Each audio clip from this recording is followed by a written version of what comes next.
Shalom, shalom, shalom. All praises to Yahweh, Ba'ashem, Yahushai, Ba'ashem, Rakakadash. Double honors goes to the elders and apostles of GMS. Salutations to the hopeful elect. This is Arab Abaya coming at you with a quick lesson from the Chicago camp. I titled this lesson that the day of doom is in the Bible.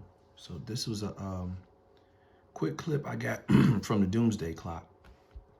And it's, it's actually foretelling a lot of what the Bible is talking about when it talks about that there's going to be a destruction and America is going to go up in smoke. Well, these people indirectly are telling you that. That's why they're keeping track of the day of doom and the events that are happening, because they know that the Bible is the realest book and it's going to unfold, So anyway, I caught this quick video and it was talking about that. I want to give a quick scripture before I go into the video.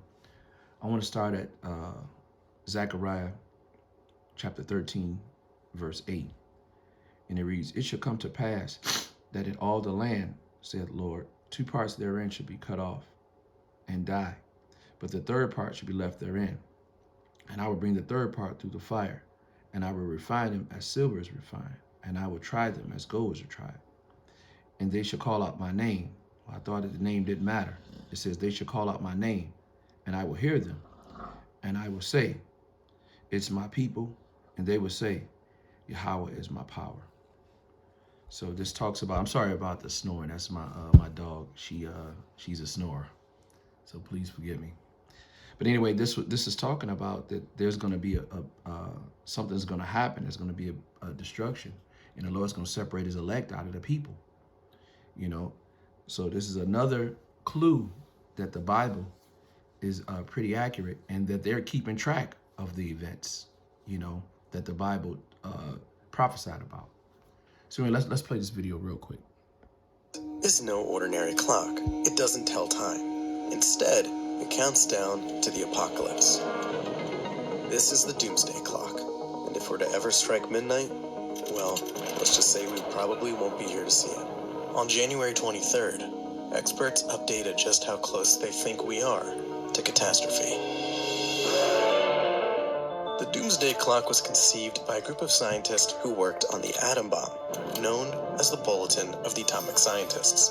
In 1947, the symbolic clock was first set at 7 minutes to midnight by designer Martel Langsdorff, representing their fears of atomic annihilation. The seeds of man's oblivion. But fears eased by 1963 with the signing of the Partial Nuclear Test Ban Treaty, and the Bulletin reset the clock to 12 minutes to midnight. Since then, the clock has been set further and closer to midnight, according to the severity of an increasingly diverse range of existential threats, determined by scientists and Nobel laureates, reaching its furthest in 1991 at a comforting 17 minutes from disaster. In 2022, the clock was kept to just 100 seconds to midnight due to issues like nuclear armament, climate change, and threats to democracy. In 2023, scientists stated we were closer than ever to global catastrophe at just 90 seconds to midnight. And now in 2024, experts say we are still at an alarming 90 seconds to midnight, due in part to conflicts around the globe, AI advancement, and slow movement on climate change. The Doomsday Clock is a symbol, an indicator of the perils humans create, and a plea to find solutions for a better future. One world. Wow. Well, so again, they know that they know Esau, Edom, that this destruction is coming, and they're trying to keep track of it with this clock. I want to go here to Joel chapter 3, verse 2. And it says, "I will also gather all nations, and I will bring them down into the valley of Jehoshaphat. And I will plead with them there for my people and for my heritage Israel, whom they have scattered among the nations, and parted my land." Well, you know that they parted out Israel in 1949 for their own. So this is pretty accurate, that what the Bible is saying, that destruction is coming to this place. And the people that are in power know that, and they're trying to keep track of it. I want to go to 2 Peter chapter 3. I'm going to start at 10. And it reads, it says, but the day of the Lord will come like a thief in the night, in which the heavens shall pass away with a great noise, and the elements shall melt in fervent heat, and the earth also, and the works therein shall be burned up.